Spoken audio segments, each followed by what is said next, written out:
Good morning, brothers and sisters.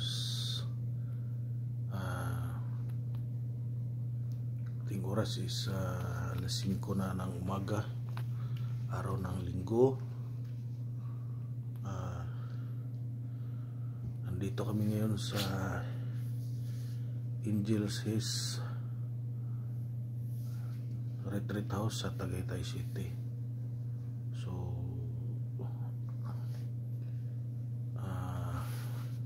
meron kaming mission ko retreat dito 2 araw, Sabado at Linggo.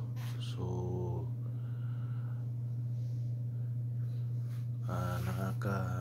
masaya pero nahati aming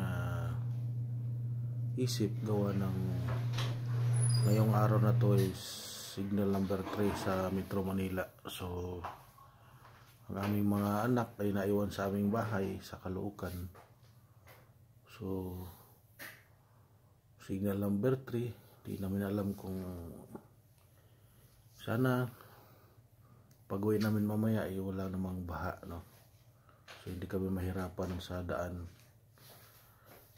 Layo nitong Tagaytay papuntang Maynila. So yun, pray lang tayo kay Lord na maging okay ang lahat, no? Hindi malakas masyado ang ulan para walang baha pag-uwi namin mamaya. So yun, ito po yung room namin sa Angel's Hills. Medyo malaki naman yan.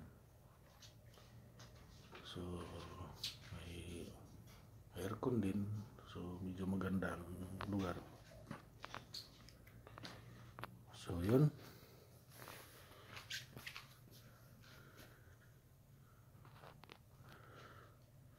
mga kapatid, ingat po tayo sa